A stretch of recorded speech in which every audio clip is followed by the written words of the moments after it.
speaking event. Just before I start, I'm sure we're not going to have a fire, but if we do, there are 3 different fire exits you should know about. There's one there, there's one when you come in, and there's also one through the hall. Hopefully that'll be just for information. Tonight we've got a very unusual speaker. He's so unusual that somebody in this room never comes to our events. But he said he was going to come tonight because the speaker was so unusual. And he certainly is. Mudar Zahran, who is with us tonight, is the Secretary General of the Jordanian Opposition Coalition. Now, I didn't even know there was a Jordanian opposition, never mind a coalition of the opposition. But I'm sure Mudar will tell us all about it. Mudar is a Jordanian. He lives in London, where he's been since 2010, where he is seeking political asylum. He studied in the US and in the UK, and all his family is still in Jordan. So his parents, his 3 sisters, brother, are all in Jordan.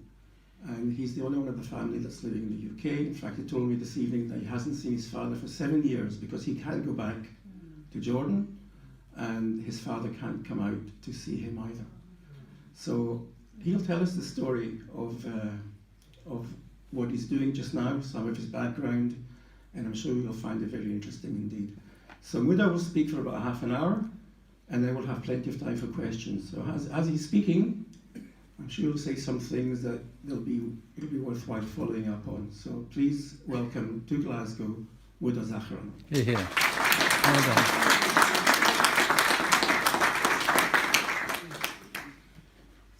Assalamu alaikum. Bismillah ar-Rahman ar-Rahim. In the name of God, the merciful, the most merciful. I would like to thank you all for having me here tonight. It's quite an honor to be speaking today to your community in Glasgow. Today, I come to you with a different message than the one that you usually hear from a Jordanian and Palestinian. We are on the threshold of a different time, a new era in which everything will be decided in a different realm. Today, we're looking at a gateway for peace that's factual, that's built on reality rather than illusion, than factual work rather than hopes and lost and broken dreams. Today, we are one step away from David Sling killing the tyrant monster. We are going to witness peace soon through the least expected ways and through the most unpredicted pathways of policy, diplomacy, and much more. First of all, to speak about peace, we need to learn where do things begin to see where they're going to end. There was a country called Beit HaMikdash. Beit HaMikdash in Arabic, Beit al-Maqdis, was a state, a county of the Ottoman Empire. That place was cut from the Ottoman Empire and renamed Palestine. All of the names you hear today, like Palestine, Kuwait, Qatar, Jordan, Saudi Arabia, even Libya, they're all bogus names. They never existed. We are dealing with the heavy and rotten, almost 100-year-old leftovers of the Ottoman Western heritage that's not in the interest of us, natives of the land and the region. That country extended from the Mediterranean, Beit HaMikdash, extended from the Mediterranean to the borders of Iraq. That country includes today's Jordan and today's Israel. There was a war that was unfair. Both sides committed atrocities, and that war ended up in division. The Arabs, under the rule of the so-called Hashemites, agreed to a new kind of division in which we got 78% of the land that's called Palestine, and the Jews got 22%. That 78% of the land is called today Jordan. And the other part, the Jewish Palestine, is called Israel. This we all know. This we all ignore. Meanwhile, the state of Palestine, the homeland for the Palestinian, could have been established 70 years ago, was it not for the Hashemite family, which even today is barely 88 individuals ruling the life of 7.2 million people. It's not only about dictatorship. The Hashemite autocracy is different and unique. It's the only country, the only regime in the world that tells 92% of its citizens that they are non-citizens, that they are refugees. How are we refugees when we're holding Jordanian passports? Do you realize that every single Palestinian in the West Bank holds a Jordanian passport? Very few realize that, including Abbas, the leader of the Palestinian Authority. The division is not fair. But has there ever been a division of land resulting from wars that was ever fair? Was the division of India and Pakistan fair? Was it even fair to 10 million people from both sides who had to switch places across the borders? What about my parents, Palestinians from Jerusalem? They have the right to return to Jerusalem. You cannot deny them the right to go back to their homeland, to where they were born. At the same time, what if 850,000 Jews from Arab countries began demanding going home? In other words, in theory, right of return is sacred. In reality, it's going to just bring another war, and it's going to bring more disasters for both of us. Time to let these dogs sleep. Time to kill the war and kill the conflict by defusing it and neutralizing it. And all the roads lead to Amman, to Jordan, not to Jerusalem. Jordan citizenship law confirms that every single Palestinian who is a non-Jew is a natural-born Jordanian. So every single self-identifying Palestinian in Israel is a Jordanian. The Gazans are Jordanians, according to Jordan's law. It doesn't end there. Jordan itself, under the Hashemite kings, has identified itself responsible for all Palestinians according to its own constitution. So, what's the problem if we have such a very fit and legally binding laws that could solve the conflict? The Palestinians who are refugees in Lebanon and Syria and elsewhere, they have a place they can call home. All the Palestinians in the West Bank who hold Jordanian passports, and that's all of them, they're banned from entering the wrong country, Jordan. The Hashemite regime has thrived over the conflict. The kings of Jordan have been very accessory and able in inflating and sustaining the conflict all that time. It's time for change. It's time to consider a different option. While we move forward and we look at today's present time, what is Jordan?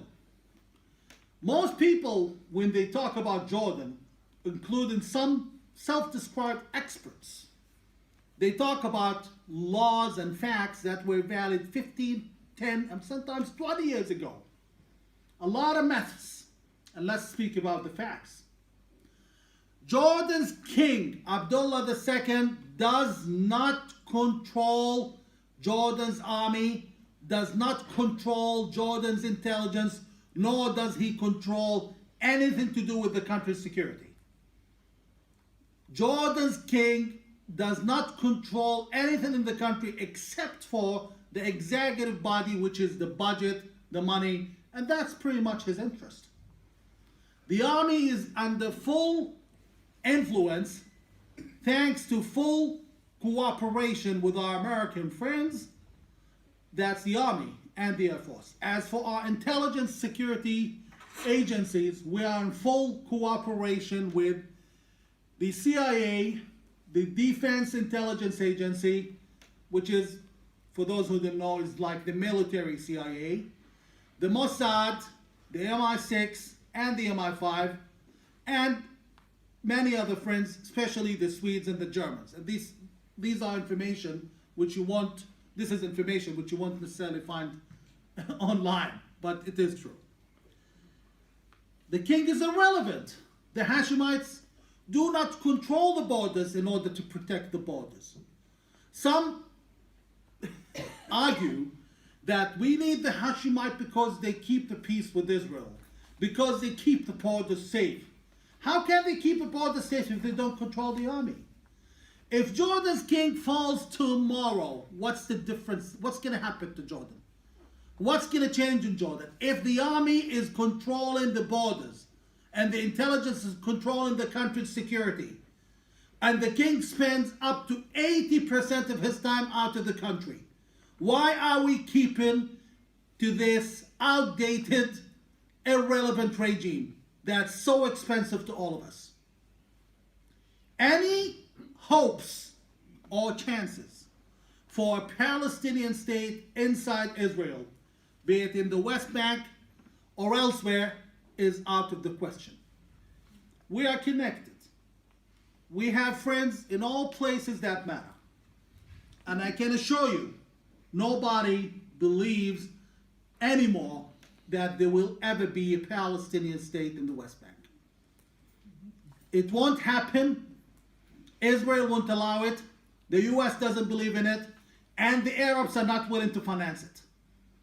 And on top of that, the Palestinians in the West Bank, as much as they have sincere hatred for Jews, they hate the Palestinian Authority even more, and they openly yearn to the days when they were able to work in Israel and receive Israeli benefits and welfare. This is a fact. Recent studies confirm that. So we are like very similar to, to a kid who still believes in the peace fairy. It does not exist. Peace could only happen with good borders. Peace could only happen when the Palestinian people, who are Jordanians, 2.2 million Jordanians in the West Bank, receive their statehood and the rights to a state in their country, Jordan. Why do we need to create another state? How many states are we, Jordanians and Palestinians, going to have? And it's my classic joke. We have a Palestinian state in Jordan, and we're going to get one in the West Bank and one in Gaza, and inshallah, one in East London. It's time we stop fooling ourselves. For those who choose to still cry over the Hashemites and claim that the Hashemites are necessary for the state of Israel, Jordan's king has been in full alliance with the Muslim Brotherhood. Jordan's king is the Muslim Brotherhood best friend, and this is documented. Jordan's king, when he sentences a secular like me to life in prison, the Muslim Brotherhood, he puts him in his parliament, he puts him in his government, and he puts him in his very own intelligence services. Jordan's king was caught red-handed selling weapons to ISIS. Everything I'm telling you here is documented and a Google search away. Jordan sold weapons to ISIS. Jordan still buys oil from ISIS. Jordan smuggles weapons for business to terrorist groups inside Israel. Jordan controls Hamas. This might sound very strange to some of you. Come on, Jordan controls Hamas. What is Hamas? Hamas is the Palestine chapter of the Muslim Brotherhood. of Jordan. Hamas is the Palestine chapter of the Jordanian Muslim Brotherhood. This is also documented. Who controls Hamas? The Muslim Brotherhood in Jordan. Who controls the Muslim Brotherhood in Jordan? Jordan's King's Royal Office. 2014, 2,200 Palestinians were killed thanks to Hamas, and up, I think, to 60, 65, almost 100 Israelis. Not to mention the soldiers. That war in 2014 was Jordan's King's War. He felt he was being left out by the American administration, and he wanted to show his significance. I've been saying this for years. Many chose not to believe me until Prime Minister Netanyahu came and said exactly what I've been saying to you for years. Jordan's king is playing both ends against the middle. Netanyahu said just a month ago, Jordan is playing both ends of the game. On one hand, they support and finance Islamists. On the other hand, they come and tell you we are the only game in town.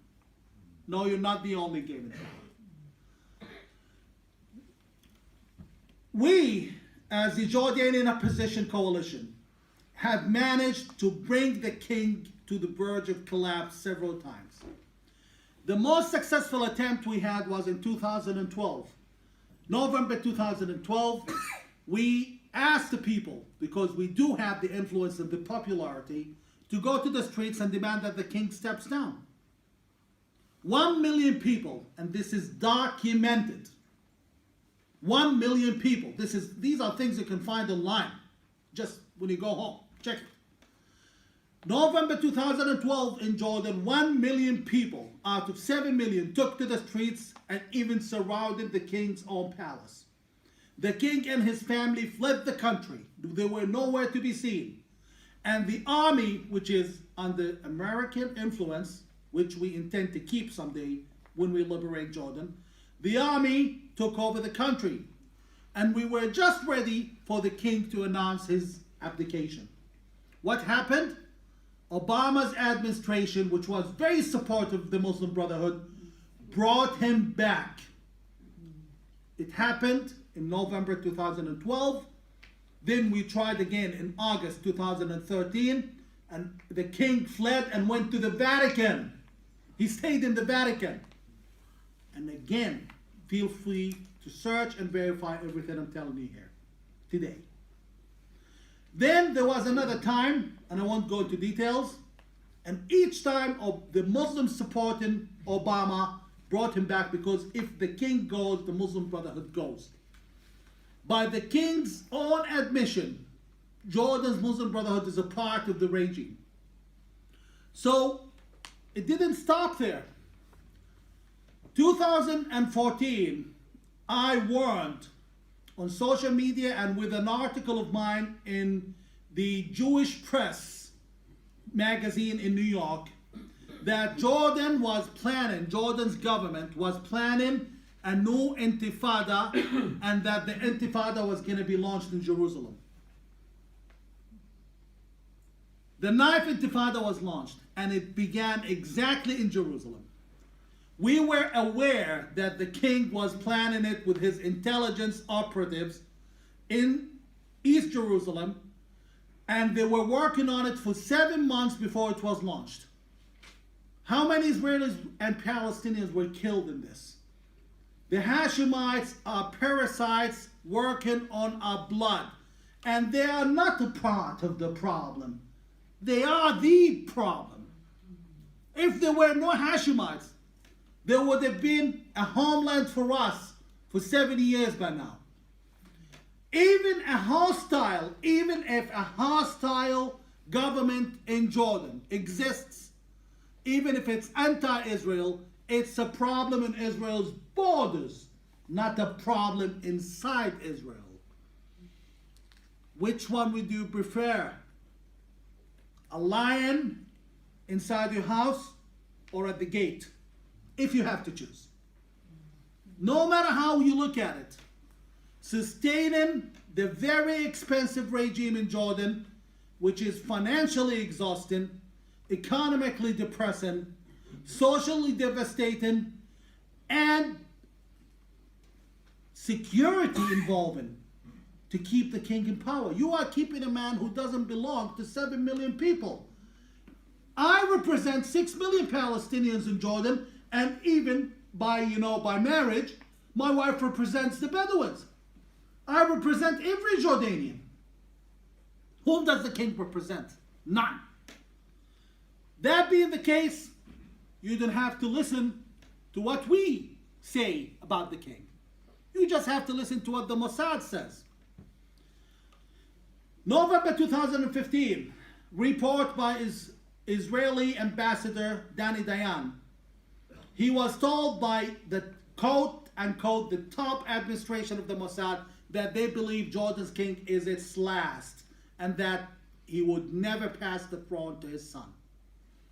Then,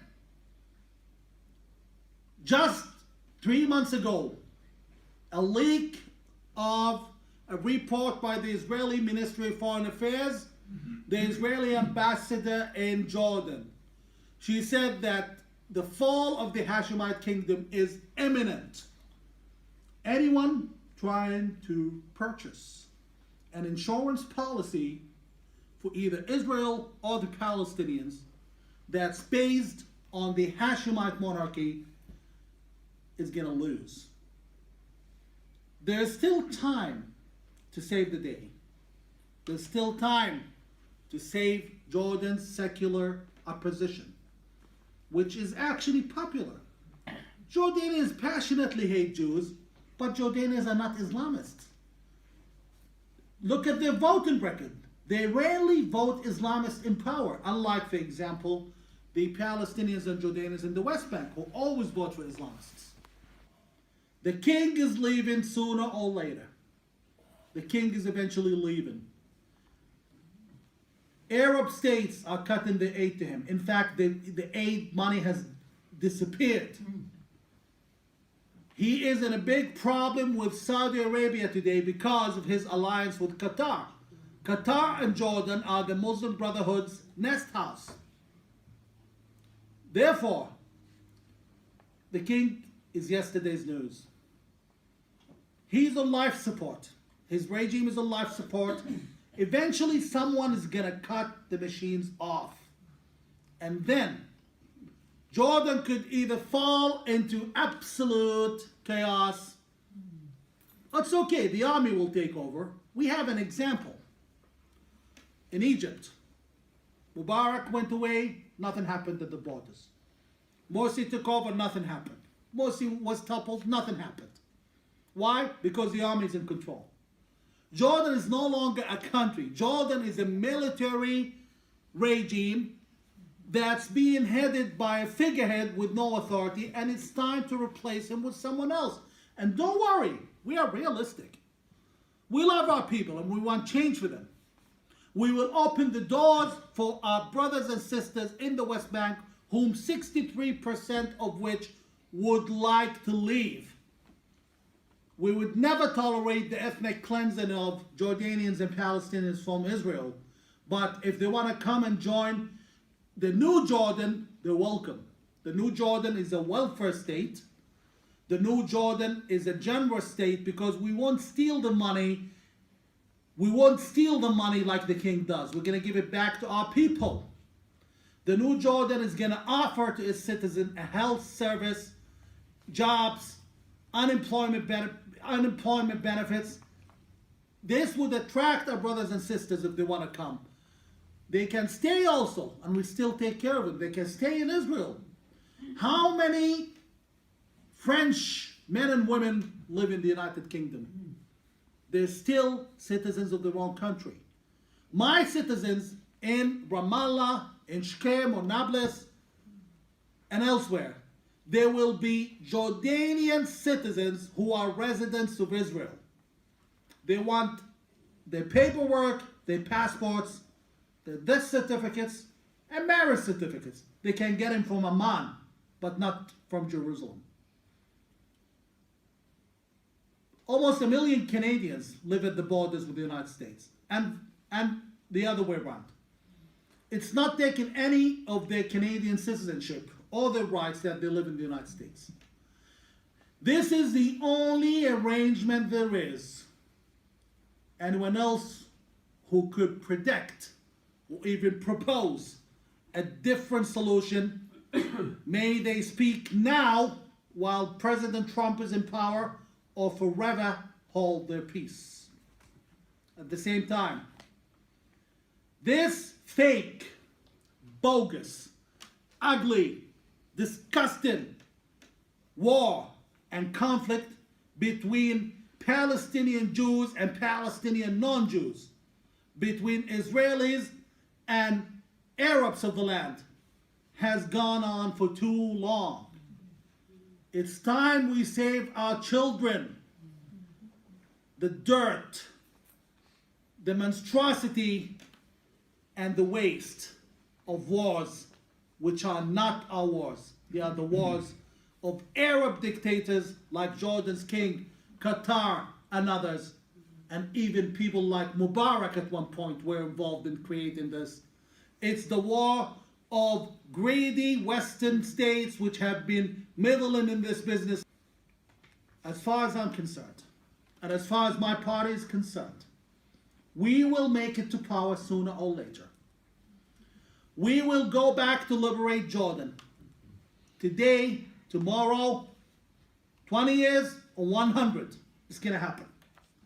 And then we see a new Jordan, where the sun will rise on a state that's in a marriage with Israel, both economically, militarily, and on the massive political scale.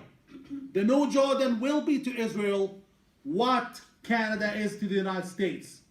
We're going to enjoy the land of milk and honey, where we won't fear our kids stabbing Israeli soldiers or Israeli soldiers shooting at our kids. Enough is enough. We've fought other people's war. We've been conned. Give up the hatred and replace it with love. And from this podium, I will say 1,000,000 times, Am Yisrael Chai, Am Yarden Chai, today, tomorrow, and forever. Assalamu alaikum, and thank you for listening.